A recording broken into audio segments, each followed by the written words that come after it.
Hello and welcome.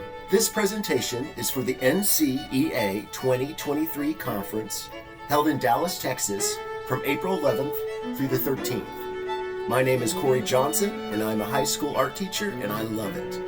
I hope you enjoyed this presentation and can use some of the information presented here in your classroom. By the way, the video playing is of my puppy Whirly back in the day, playing in the courtyard in front of my classroom. My principal at the time was kind enough to let me bring him up to school, and I brought him every day for several months. I thought I'd start this presentation with him because his energy is so great and it's just really cute. Let's get started.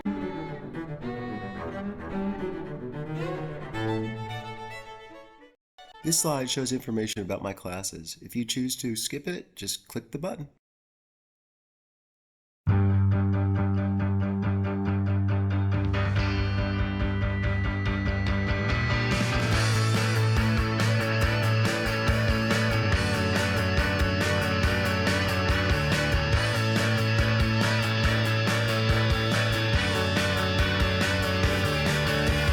Jumped all night on your trampoline. When you kissed the sky, it made your sister scream. You ate our chips and you drank our Coke, and then you showed me Mars through your telescope. Oh, Grace, save your money for the children. Oh, Grace, save your money for the children. Oh, Grace, save your money for the children. Oh, Grace, save your money for the children. Oh, Grace, save your money for the children.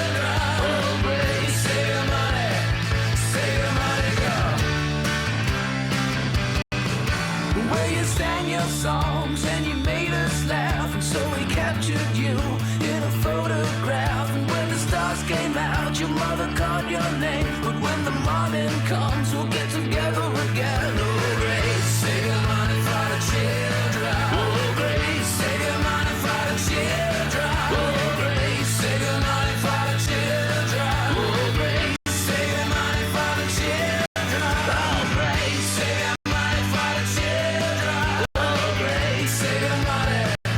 Save your money, go. Save your money.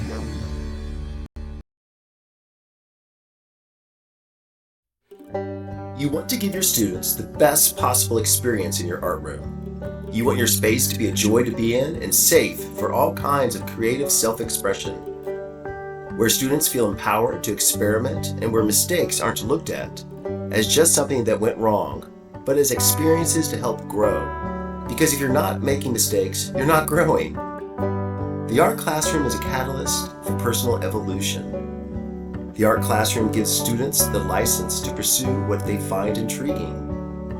It is a place of imagination and pretending and playing with what your life might become if you follow a particular interest. There is freedom in the art room to imagine yourself as a carpenter by using wood and the tools of that trade and learning basic carpentry skills. But you don't have to master the skills of that trade. You are untethered by convention and can create work about your love for writing and use text without worrying about grammar rules or the MLA handbook. You can incorporate mathematical equations without following formulas, because it is art class and not pre-cal, with different goals and concerns.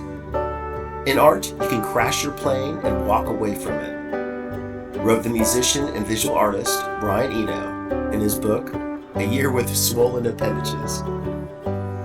In the art classroom, you can be a superhero or a supervillain. Anything you can imagine is real, to quote Picasso. Because you see, art is a place where you can explore as an adult like you did as a child and ask questions of the world and of yourself which you can't really ask in your regular life or are afraid to.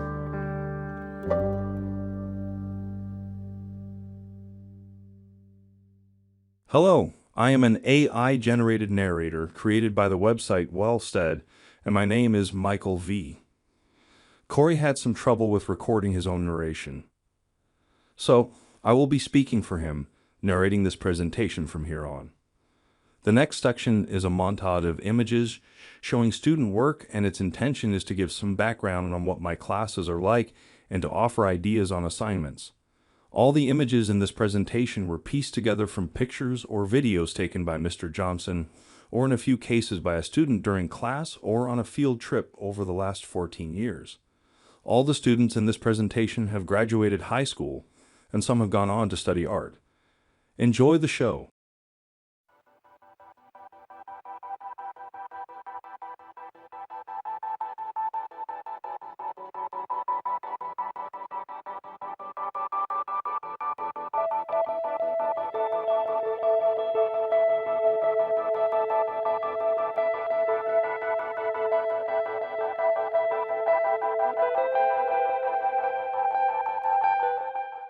When I started teaching high school art, I wanted to create a classroom experience with the best elements of the art rooms I was in as a young person.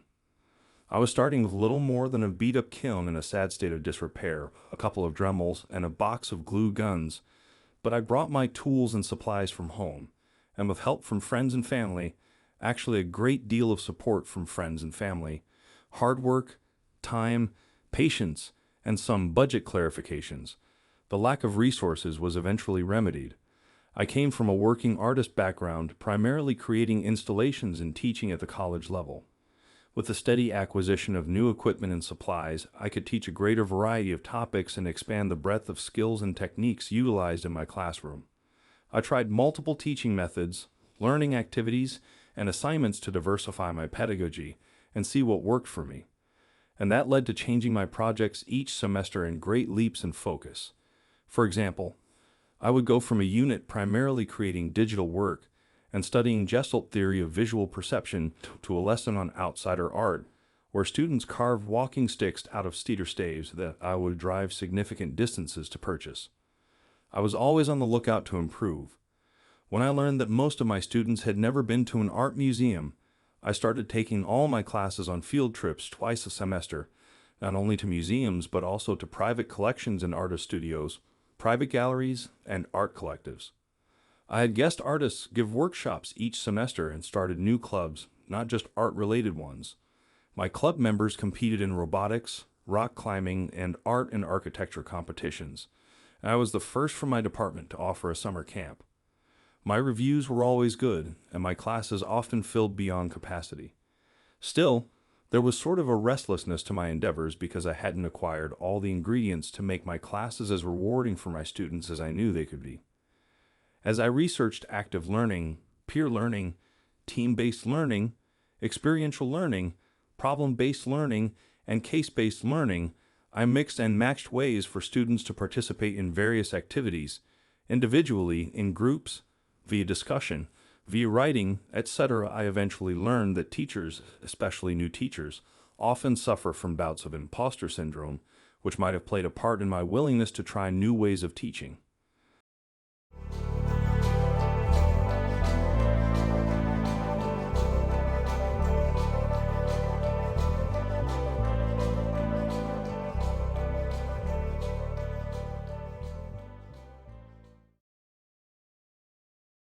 I became familiar with the School of Life back in 2010. The School of Life is an educational resource focusing on philosophical thought and emotional intelligence. I used some of the ideas they offered in my classes to create assignments and icebreakers for the students. In addition, the School of Life has created informative videos about art and art education. Let's take a moment and watch one of the videos listed on the screen.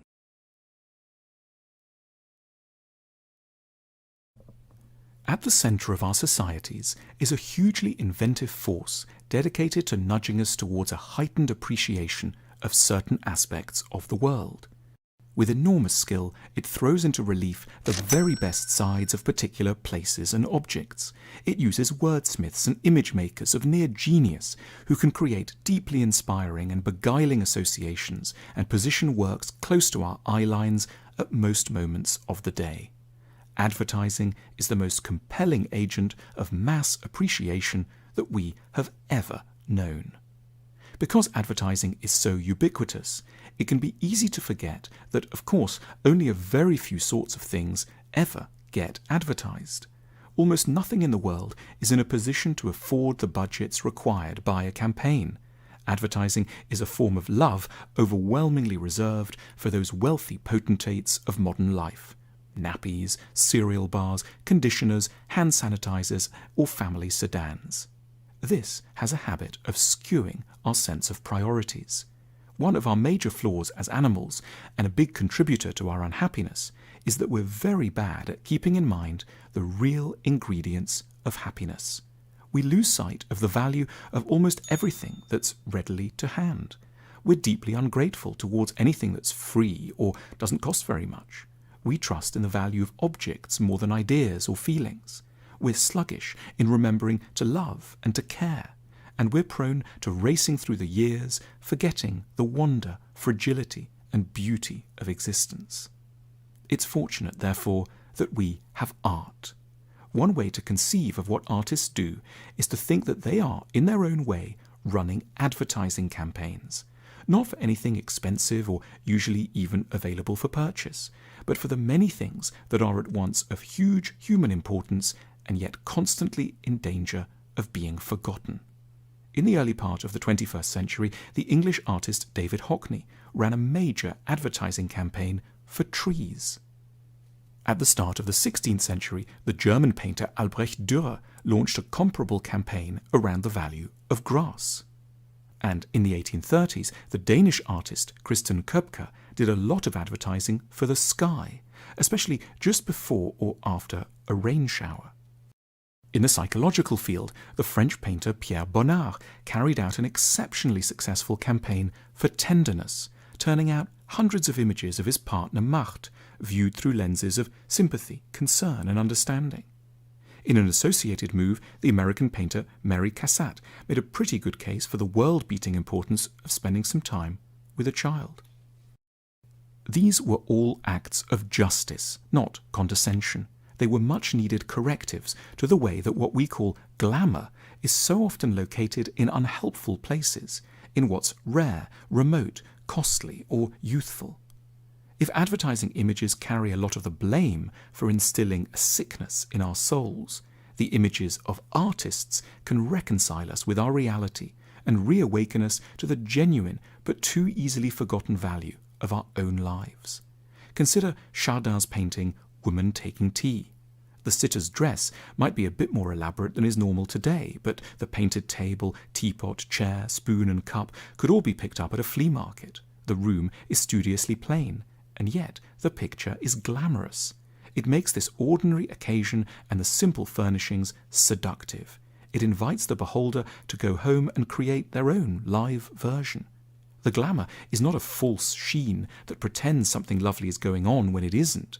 Chardin recognizes the worth of a modest moment and marshals his genius to bring its qualities to our notice. It lies in the power of art to honor the elusive but real value of ordinary life. It may teach us to be more just towards ourselves as we endeavor to make the best of our humble circumstances, a job we don't always love, the imperfections of age, our frustrated ambitions, and our attempts to stay loyal to sometimes irritable families. Art can do the opposite of glamorize the unattainable. It can reawaken us to the genuine merit of life as we're forced to lead it. It's advertising for the things we really need.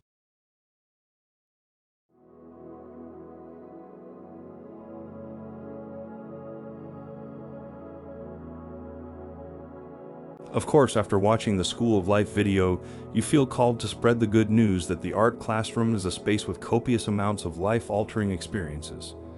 The information found at the School of Life was a pleasant surprise as a resource for my classes, along with a site called Soul Pancake and Radio Lab, TED Talks, and the online resource of the radio station, KQED Arts and Culture.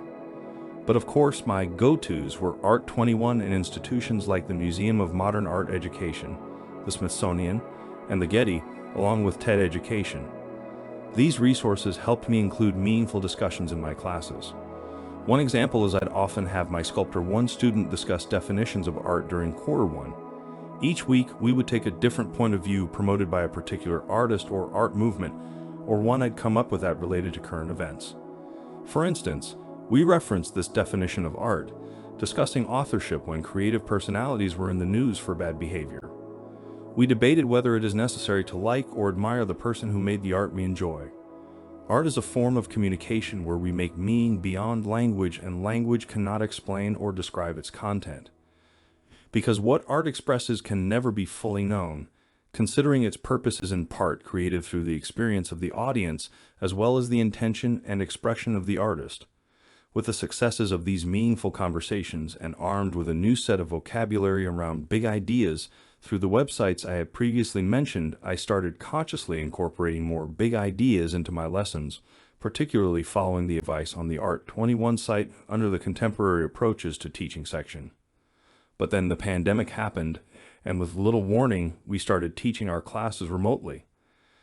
This happened on the Wednesday of our spring break, but luckily, I had been concerned about what I heard on the news and checked out a laptop for my school the Friday before the break. It had not been used for a while, and the software wasn't updated, but at least I had something to operate from home. I also doubled my efforts in researching big ideas. After borrowing some video equipment, I decided to make something that could incorporate big ideas and make my remote classroom a sanctuary, a positive place where students felt empowered and inspired. So I devised a series of online lessons called Spin the Globe. Each project took students to different geographical locations, exploring communities that have faced economic and social adversity. We learned how they overcame these struggles through community projects incorporating the arts and did an art project related to the place we were focusing on. Here is one of the videos I created for the Spin the Globe series.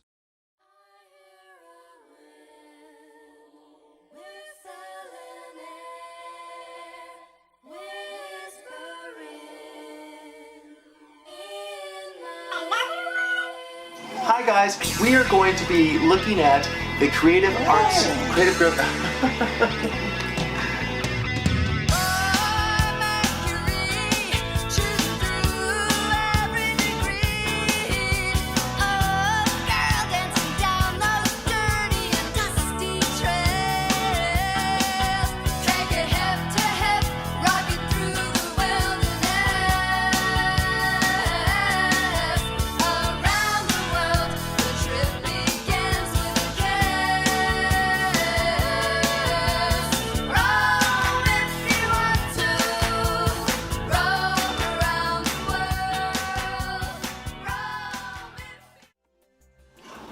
Hi guys, we're going to be going to Northern California, to the Bay Area, and looking at the Creative Growth Art Center, which is a great place, and it helps out people in the community with special needs, and it makes them into art stars, basically. We're going to look at their art, we're going to look at the community, and create something really amazing from the inspiration we get from them. Tom DiMario, the director of the Creative Growth Art Center, says we bring them into an environment where we say, tell us who you are and express yourself. And that's really exactly what I want you to do in this project. I want you to express yourself in such a way that you are letting the world know who you are as a person. You're going to watch a short video about the Creative Growth Art Center, and you're also going to answer some questions about that video. It's done on this wonderful program called Art21 on PBS. And then you're also going to find an object that represents you, an object or material that represents you.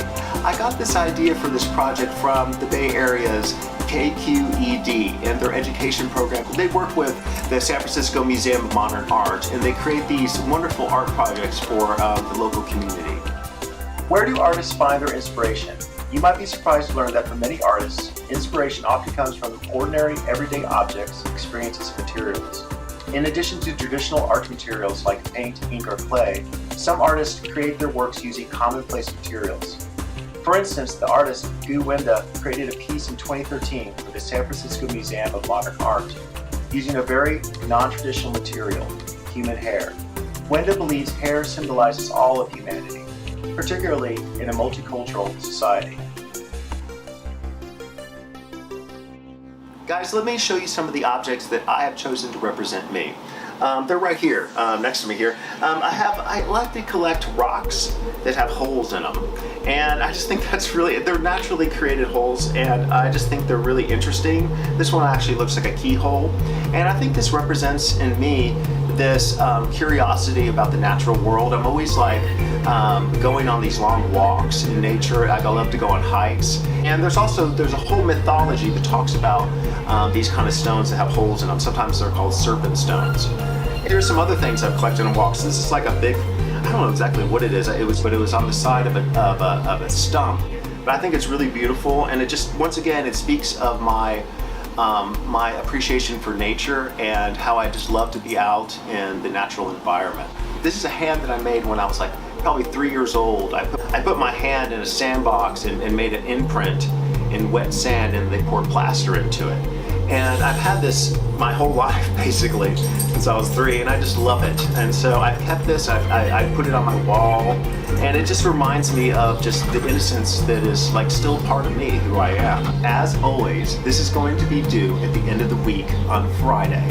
Also, we're gonna have a Zoom meeting, and we're gonna be able to talk about the project there, and hopefully you'll be able to share some ideas with the class. All right, thanks a lot, guys. Hope you really enjoyed this project. I think it's gonna be a lot of fun. All right, take care. Talk to you soon.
Creating a platform to interact with my students remotely was somewhat serendipitous. Through my research during the pandemic for Spin the Glow, I became more comfortable and better at adapting big ideas or universal themes into my lessons. I realized what I had been missing in my instruction, and that was creating a sense of continuity by sticking with a single big idea for the focus of an entire semester. I learned that having one overarching theme benefited the structure of my classes and improved knowledge retention among my students, as shown in their performance on quizzes, homework assignments, and class discussions. We all know that a positive attitude and energy brought to the classroom by the instructor are the first steps in motivating students. But while trying to impart the importance of our courses to students, we often need to tap into our inner sales clerk. Teaching with a big idea over an entire semester or academic year gives greater depth to your lessons. It allows students to relax and go with the flow because they become familiar with the topics discussed over time, gaining self-confidence. Also, I have found working from a single idea-driven model for a significant period during the school year makes it easier to collaborate with other teachers from different departments and create cross-curriculum projects and activities. Because when you stop focusing on making objects and turn to a greater understanding of ideas, you become more in line with other disciplines in the humanities in particular.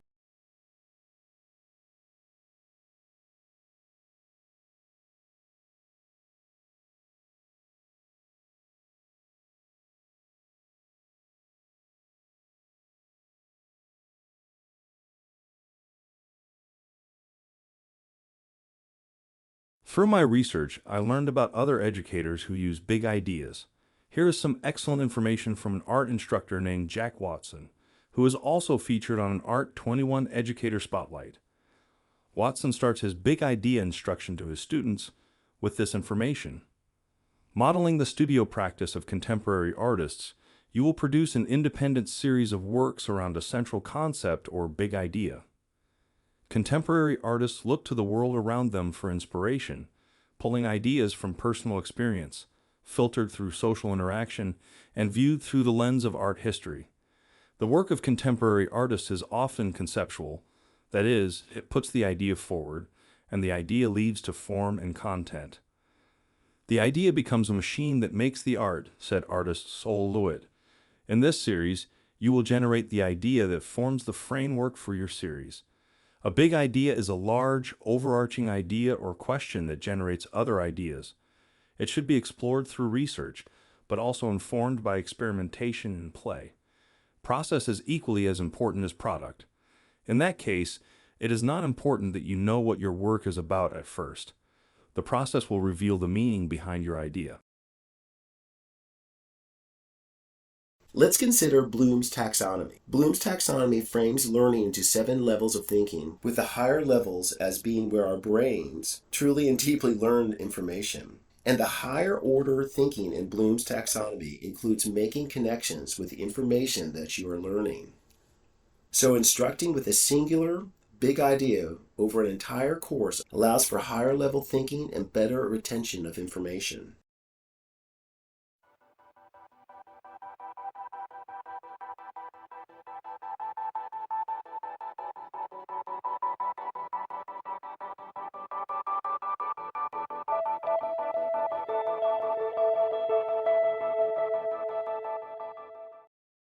As I mentioned, I had been working as a studio artist and created installations with a narrative bent, and I came to teaching, believing that much of art is the physicalizing thoughts and feelings, so I brought these sensibilities to the classroom.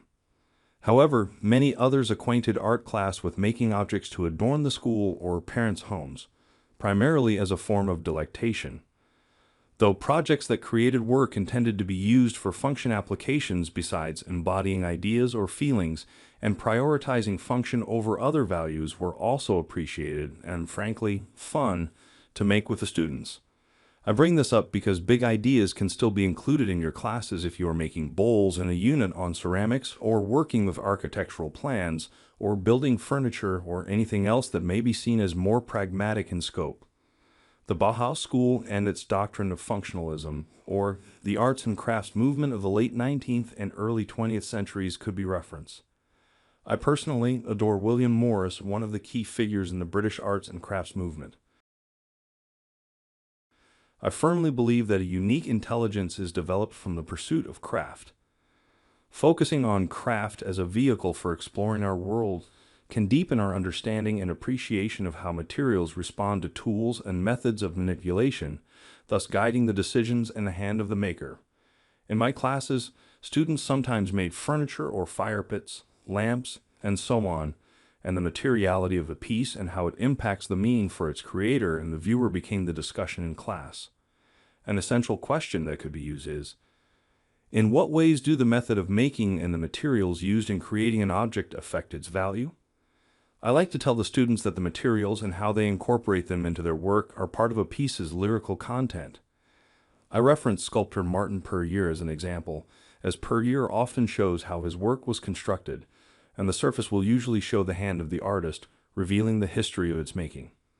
In the end, I am happy to say that incorporating my research materials and using the language around big ideas and essential questions gave me more precise directives for my curriculum goals, helping me to explain them more successfully to others who might see the most significant benefit of art class as a time for students to unwind.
Here are some of the resources I have used, and please note that website links, project handouts, and other resources are offered at the end of the presentation with a link to a folder on my Google Drive.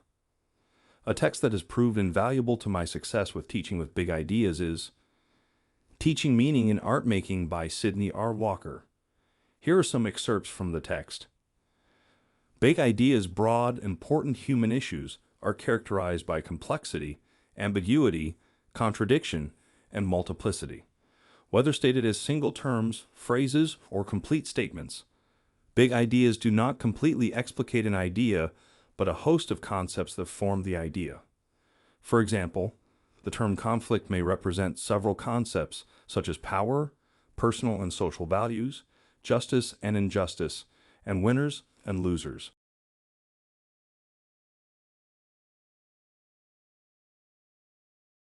I have found that Sydney Walker's book is often referenced in art programs and by educators who use big ideas.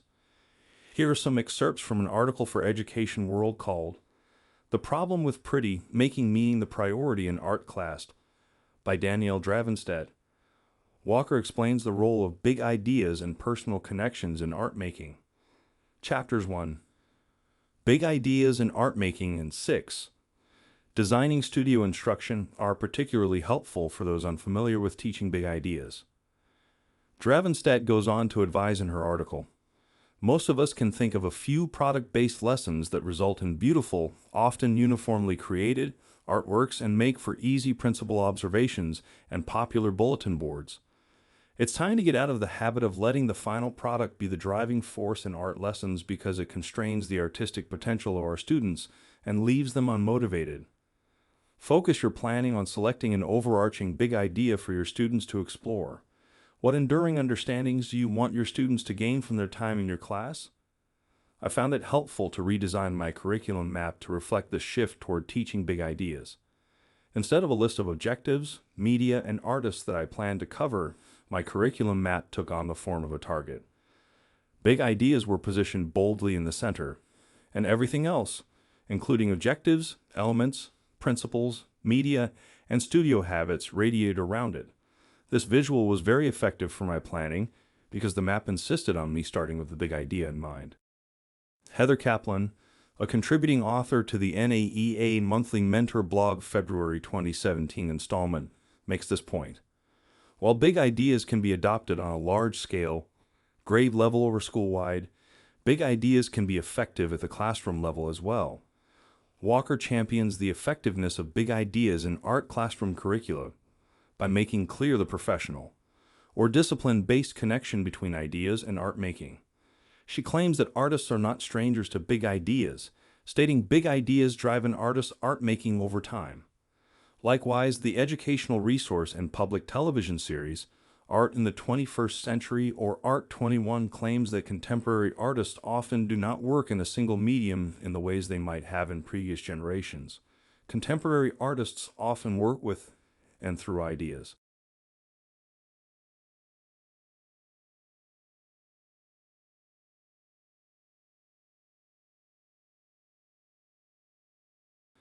An idea-driven curriculum allows students to see themselves as cultural producers, community builders, and innovators, and what you can see or imagine you can become.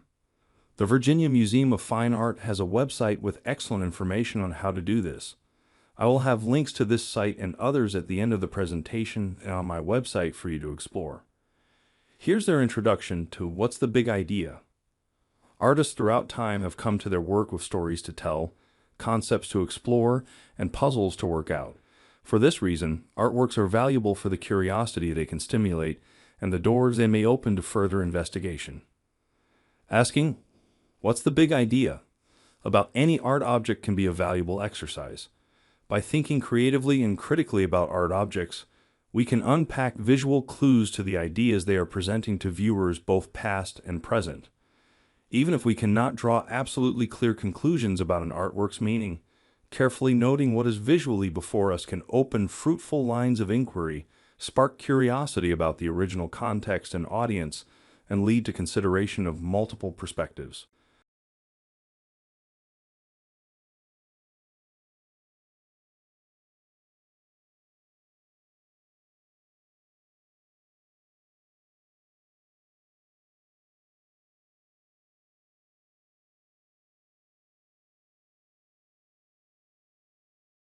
Art21 is probably the most extensive art educator resource offering free information, from their contemporary approaches to teaching.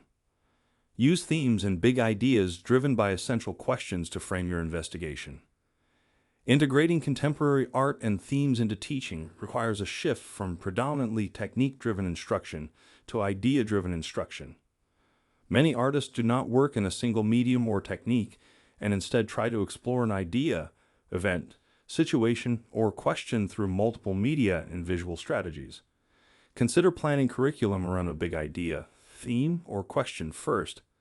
Then decide what projects, skills, or materials will support meaningful investigation and expression.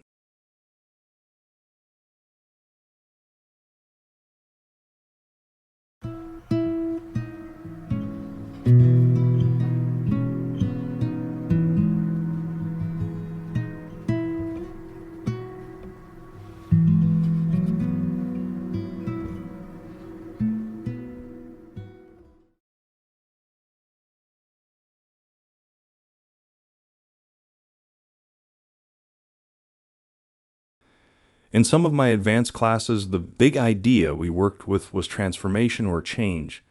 In these classes, the students created a cabinet of curiosity inspired by the cabinets created in Victorian-era Great Britain.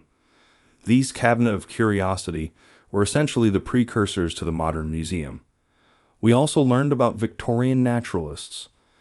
Science was a popular hobby in the 19th century, and these amateur scientists were usually interested in the natural world. The students' cabinets of curiosities contain various objects and images created by the student along with found objects that also could be referred to as specimens. We use the term specimen in this assignment as a reference to the Victorian age naturalists that we review for inspiration. These items were collected from a location selected by the student, and the students were instructed to choose an area that could be described as semi-urban or as in a state of transformation.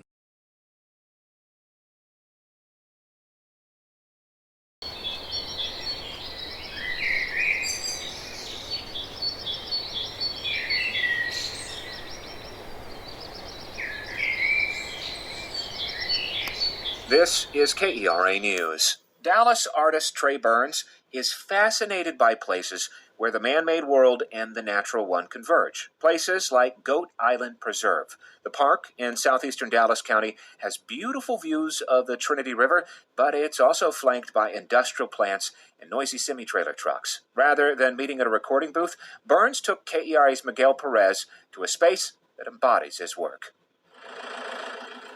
We're in Goat Island Preserve, south of Dallas, off the Trinity River. It's kind of interesting because it's like this beautiful, peaceful place, but it's bracketed by a lot of industry. So there's a lot of like asphalt plants out here and water treatment. But then this is where I've seen the most wildlife anywhere in North Texas. My name is Trey Burns. I'm an artist and also a curator and director of a nonprofit art space in West Dallas called Sweet Pass Sculpture Park. I have a show up right now called Recent Landscapes at Exovo Projects in West Dallas. It's a collection of some footage that I've taken over the last year, kind of exploring like the landscapes of North Texas and like this place, sort of complicated landscapes where a couple worlds might layer up on each other or kind of crumple into each other.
A project called Mystery Box was done during remote learning, where the students either retrieved the box that I created for them or I would bring the box to their home. They could use anything on or in the box to make a work of art. The students picking up the box from school receive these instructions. If you accept this mission, go to the front desk and say to the receptionist, "The water in the mouth of a blue whale weighs more than its body." Be sure to use a Northern Russian accent in which unstressed O's are clearly pronounced. She will answer back to you, using a Southern Russian accent in which unstressed O's are pronounced as ah or schwa, and that is frequently a pharyngeal fricative, as in Ukrainian. The international dialing code for Russia is 007. She will then give you your package. Leave the building, making sure you are not followed. When you get home, open the box and follow the instructions found inside. This project I call Heritage and Narrative. Here are some of the instructions given to the students. The second project will focus on family and how our families relate to developing one's identity. The students will start by interviewing a family member they admire from an older generation. They will conduct this interview through the free PBS StoryCorps app. Students can have their interview uploaded to the American Folklife Center at the United States Library of Congress or keep this interview private. Interviews recorded using the app and uploaded to the Library of Congress can be shared with family, friends, and others online. After studying various forms of visual narration and how modern and postmodern artists have incorporated text, students will create 2 works of art incorporating text and symbolic imagery representing the ideas and emotions within their PBS StoryCorps interview. Here are some of the questions the students could choose from. Can you tell me about the important people in your life? What have been some of the happiest moments in your life? The saddest? Who has been the biggest influence on your life? What lessons did that person or those people teach you? Can you tell me about a moment when a person's kindness made a difference in your life? What are the most important lessons you've learned in life? What is your earliest memory? What is your favorite memory of me? Are there any funny stories your family tells about you that come to mind? Are there any funny stories or memories or characters from your life that you want to tell me about? What are you proudest of? When in life have you felt most alone? If you could hold on to memories from your life forever, which would they be? How has your life been different than what you'd imagined? How would you like to be remembered? Do you have any regrets? What does your future hold? Let's listen to one of the interviews that was posted publicly by the student.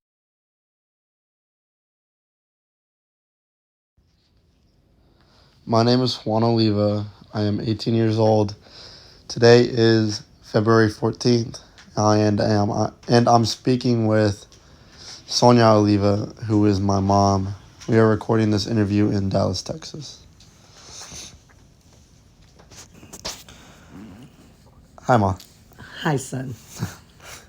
The first question is, how would you like to be remembered? I would like to be remembered as a good mother, sister, friend, and strong in my faith as a Christian Catholic. And I also would like to be remembered as a hard worker, someone with ethics and honor. That's pretty much it. All right. I think you'll be remembered by that, to be honest.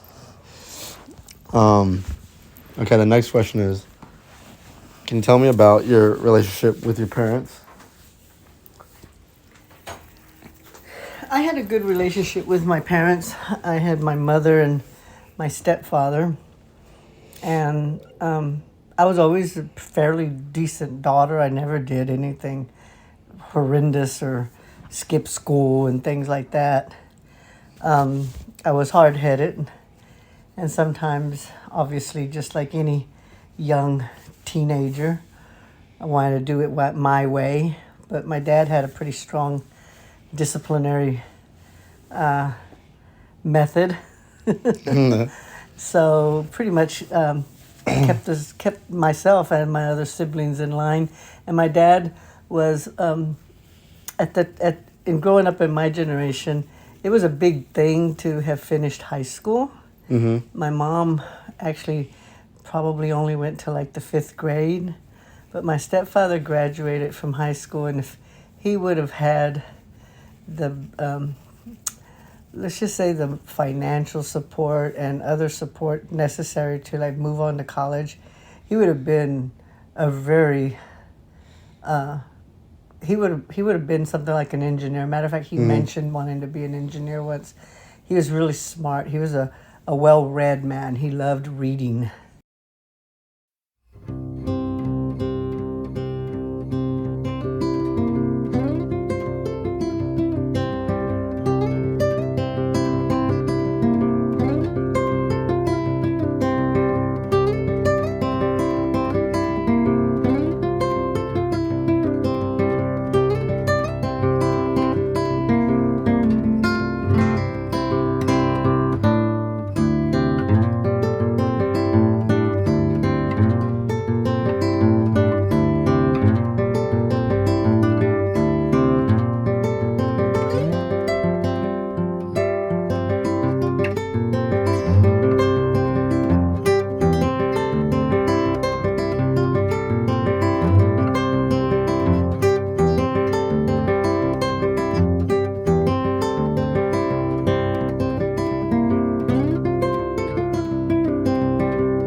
Thank you for watching and listening. I so appreciate you taking the time to look at everything that I have created for my students over the years. If you have any more questions, please go to CoreyKentJohnson.com, and I can be reached at CoreyKentJohnson@gmail.com. Thank you. Bye.